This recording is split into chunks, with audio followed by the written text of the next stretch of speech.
Chapter 2, Drawing Blood. The girl in the back seat wouldn't stop yelling. She had black hair and huge brown eyes, wide with fright. Maybe she was pretty, Griffin didn't know. All he knew was that right now, she was a big problem. Even though he was freaking out, he forced himself to think. Thank God no one was nearby. If he stopped and let her out, the way she kept demanding, this girl would run screaming to the first person she saw. In 10 minutes or less, he would be arrested. And then the cops would naturally drive out to their house and everything would unravel. All of them in jail, probably for a long time. Instead of slowing down, Griffin accelerated as he turned out of the far end of the parking lot. It threw the girl off balance. He winced as her head clunked against the window, but still he kept going. He was acting on pure instinct now. An instinct told him to get as far away as possible. Growing up around Roy, you got pretty good at running and hiding. Griffin caught a brake, hitting a gap in traffic. He drove as fast as he could across the freeway overpass. The Escalade leaped forward when he pressed the accelerator, hitting 65 with no sign of strain.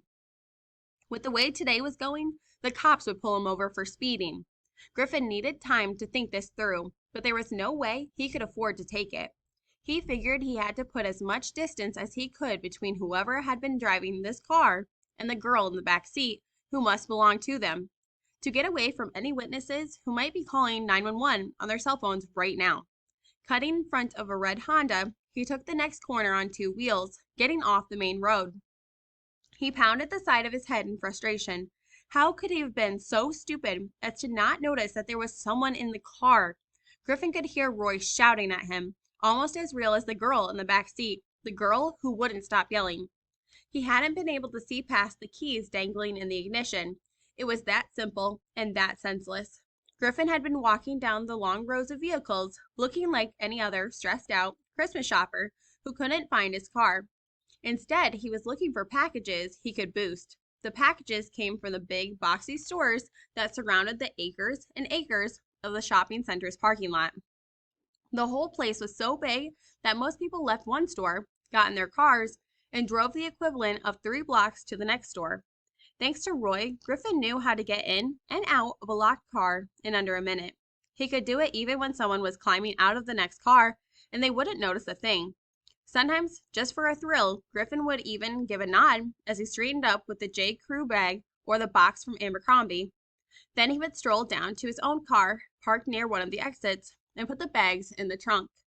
After the trunk was full, he would drive into Portland and across the river to 82nd Avenue, where any of a string of secondhand stores was happy to buy new merchandise for resale, no questions asked.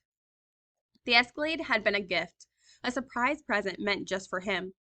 Anyone who was stupid enough to leave the keys dangling from the ignition in full view of the world deserved to have the car taken away, and he couldn't wait to bring it home and present it to Roy. That's what Griffin had thought anyway, until the blanket in the back seat turned out to have a girl underneath it. Ignoring the girl, ignoring his own panicked thoughts, the explanations and rationalizations he was already practicing for when he got back home, Griffin drove as fast as he could without losing control. Too fast for her to risk jumping out. He kept his head half turned, one eye on the road and the other on her. Weaving around slower cars, Griffin took a side street and then another until finally he was on an empty road that cut through a piece of scrubland. On each corner, a big white sign advertised it for sale to any interested developers. As soon as he slowed down, the girl came at him, outstretched hands curved into claws, screaming like a banshee. Her head was cocked to one side, and her eyes were wide and staring. She looked crazy. Maybe she was. Throwing the car into park, Griffin tried to deflect her, raising his shoulder and turning his head. At least no one was around to hear her. Her fingernails raked down his right cheek, and he could feel she had drawn blood. He had to do something, but what? He squeezed between the seats. Griffin just wanted her to calm down, but he ended up wrestling with her, both of them struggling in a desperate silence. Finally, he managed to straddle her and pin her arms to her sides. He was bigger than she was, and he was working on pure adrenaline. At least she had stopped screaming. The sound of their ragged breathing filled the car. He became aware of a quiet hum. He had never had time to turn off the car. Straightening up, he managed to quickly reach over and turn off the key. "I'm sorry," he said into the complete silence. Let's talk about this, but you have to promise that you'll stop trying to kill me. I will, she nodded, her eyes not meeting his. Griffin figured she was probably lying. In the same situation, he knew he would lie. He exhaled. Look, it's an accident you're here. I just wanted the car, not you. I didn't even know you were in the car. Then let me go.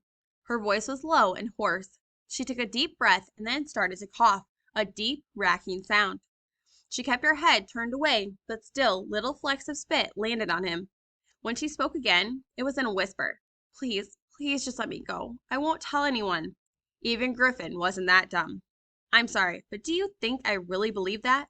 By the end of the day, my description would be handed out to every cop and broadcast on every radio station in town. A strange expression played across her face, the ghost of a smile. In the cold, the engine ticked as it cooled. But I won't be able to tell them anything. Didn't you notice that I'm blind? Blind? Griffin stared at her dark eyes. He had thought they weren't really meeting his because she was looking past him for help, searching for a way out, assessing the situation. You're really blind? My cane's on the floor. Still wondering if she was tricking him somehow, he looked on the floor. Sitting next to a small black purse behind the driver's seat was a folded bundle of white sticks. Griffin imagined doing what she asked. He could let her get out, maybe give her her cane, maybe not. She could probably hear cars okay, and it wasn't like there were a lot of them. Instead of getting run over, she would flag down the next vehicle that came along. But as soon as someone stopped for her, it wouldn't be long until the police were involved. The brand new Escalade didn't exactly blend in. What if someone passed by here only a minute or two after he let her go? He was 30 miles from home, 30 miles from where he could hide the car. It would be all too easy to track him down. And after that, it was still the same nightmare scenario. All of them locked up and the key thrown away for good. No, better to keep her for a little while yet. Ask Roy what to do, even though he wouldn't be happy about Griffin bringing back trouble. Better to bring it back than to leave it out here, ready to explode and engulf them all in the fallout. Besides, Griffin already had an idea. Tonight, after it got dark, he could drive this girl someplace deserted and let her out and then drive away again. Leave her someplace where it would be hours before anyone found her, just like she asked, only with a lot less chance of being caught. But not here, not now, not in the daylight, not when a car might come by at any moment. As if to make the thought real, he heard a car in the distance, approaching them. I can't let you go, he said, and was starting to add, not right now, but before Griffin even got the next word out of his mouth, she was fighting him again, opening her mouth to scream. What could he do? Then he had an idea. Didn't know if it would work, but he had to do something. Desperately, he groped across the passenger seat until his fingers closed on what he needed. Griffin pressed the barrel against her temple. Shut up, or I'll shoot you.